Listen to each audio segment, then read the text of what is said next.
National Signing Day is just a 1 week away. Miami has most of its class in, as do most of the powers across the country. Of course, December has become the National Signing Day, but still a few odds and ends to sew up for Miami as they try to improve on what is currently ranked as the number 6 class in the ACC, according to 247 Sports, and number 33 in all of college football. We've got the wholesome one, Dwayne Holloway, on the line to talk Miami football. Dwayne, how you doing tonight, man? I'm doing wonderful. How's everyone doing out there, man? Go Canes, baby. We are freezing. Oh, you think you're freezing? It's negative 44 in North Dakota. Whoa, okay. It's negative 44 with the wind chill, of course. Right. Okay. So it's about 10 below? It's negative 21 as far as 21. degrees, but 44 with the wind chill. 21 below zero without the wind chill. Yes. So if it goes up 20 degrees, it's still below zero. That's crazy. Yes, sir. It's not that I haven't experienced that in the past, but I have only a couple times in my life, and it's bitter, bitter cold. Here, it's supposed to get down to about 2 or 3 tonight. It was about 28 today.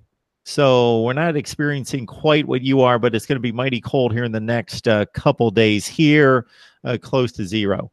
Wow. So for those of you out there that have seen the wholesome one on Mark Rogers TV, the voice of college football in the past, he is not located in Miami. He is joining us from North or South Dakota? North Dakota. I attend North Dakota State University for my undergrad. Yep. Cold, cold, cold up there. My goodness.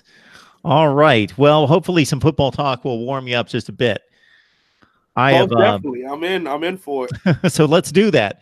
The class as it stands right now, your thoughts about where we are right now, and then we'll start to talk about some targets that may get Miami a little bit closer to where you expect them to be. Sure.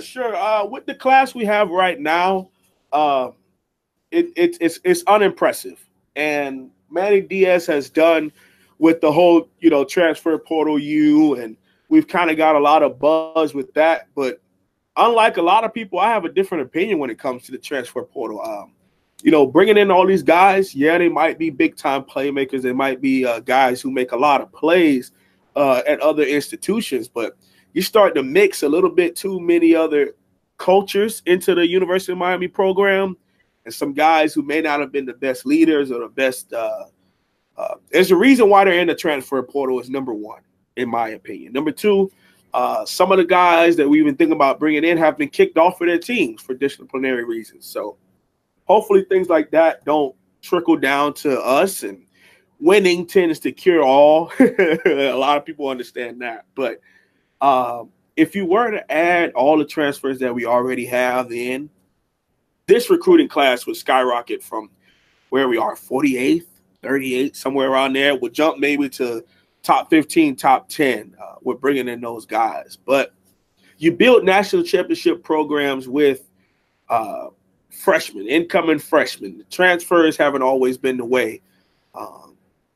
So we got a couple targets who I'm pretty excited to, and I think can really help and change the program. And we have some who we're excited about, but we're not going to get them, in all honesty. They're going somewhere else, and that's fine too. We've got the wholesome one on the line from his YouTube channel there, the wholesome one. It's Dwayne Holloway, the wholesome one, the U family. Just look him up right here on YouTube.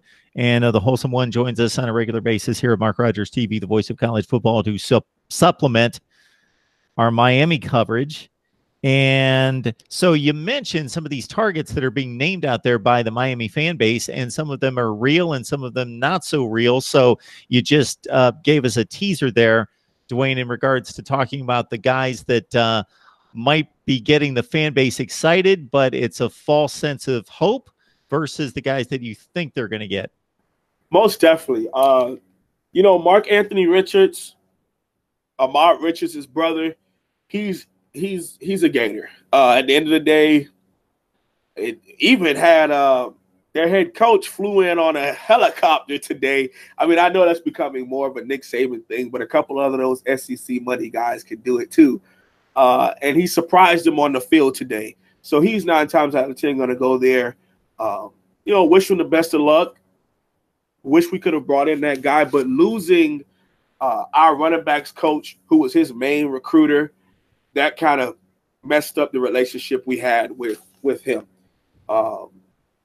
Darius Washington, offensive tackle, he's a Mississippi State commit right now. We're kind of trying to come in late and swoop in and try to steal him from Mississippi State. He's from down here. He's from down there in South Florida, so we're trying to snag him out of there. It's more of a 50-50 at this point, even though 24/7 Sports has it as an 80-20. Him sticking with his Mississippi State is the 80, and his switching to Miami is the 20.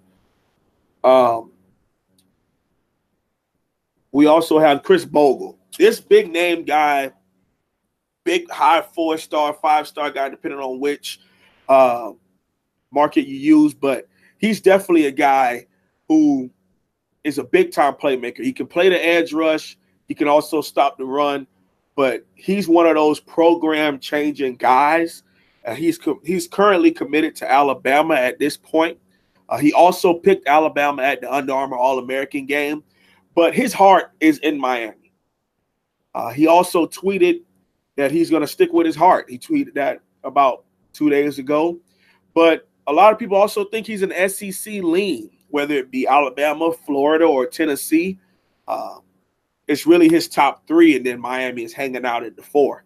Manny Diaz just did a late home visit with him last night, and he also picked Miami to be his last official visit right before signing day. So he'll be back in Miami for this weekend again as an official visit. So that's usually a good sign. People have played us that way before, but that's usually a good sign that a guy wants to come back. Within 2 weeks, he's been on campus twice and just had a in-home visit with Manny Diaz. So that's, to me, I say it's 50-50 between us and Alabama. 24/7 Sports has it 23% Miami and 73 Alabama. So they're thinking that he's going to stick with his Alabama lean. Now, the guy who I believe we should have probably stuck with, we should offer him and just stick with him instead of flirting so much with Bogle, is Boykin. Shadarian Boykin, defensive end guy out of Georgia. He's a Miami guy. He wants to play for us. He's the number 18th ranked defensive end, so not as high touted or everybody knows his name, whatever, but he wants to be a Miami Hurricane and has said multiple times, if we offer, he's committing. He's coming in for us. He wants to be a Miami Hurricane. But we're trying to go after the defensive end from Virginia Tech, number 94 to transfer. His name is actually escaping me right now. And we're also going out. Trevon Hall? Yep, that's him. There you go. The guy that's in the transfer portal now from Virginia Tech got kicked off because of an issue at Old Dominion.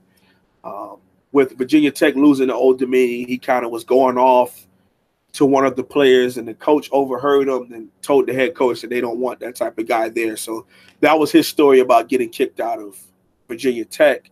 We're also going after Phillips, the former 5-star number 1 overall player, class of 2017, defensive end from UCLA, had to stop playing because of medical injuries. He's big on Miami right now. So those are the two guys we're putting a lot of our energy into. Instead of going after this guy, Boykin, who wants to be a Miami Hurricane. He's not highly touted as far as being a big 5-star, but he's that 3-star, 4-star type of guy who gives lots of effort on the field and flies off the snap of the ball. Pure edge rusher guy. Actually just got an offer from Tallahassee. He didn't have really big offers, but him wanting to be a Miami Hurricane has given him that Tallahassee offer, and we're kind of scared that he might sneak and go there since we didn't want him. But it's a 50-50 between UM and Louisville, according to 24/7 Sports. So those are the guys that I'm keeping an eye on this upcoming Wednesday, a week from tomorrow. Oh, today, actually, a week from today. I'm keeping an eye on them, and we'll see what happens. But I'm really excited about what Manny Diaz is going to do for the program and what these new coaches are going to bring in, a different energy, a different mindset to the program. Always enjoy the Miami football conversation with the Wholesome One, Dwayne Holloway. You can join him on his YouTube channel, the Wholesome One, the U family. All right, Wholesome One.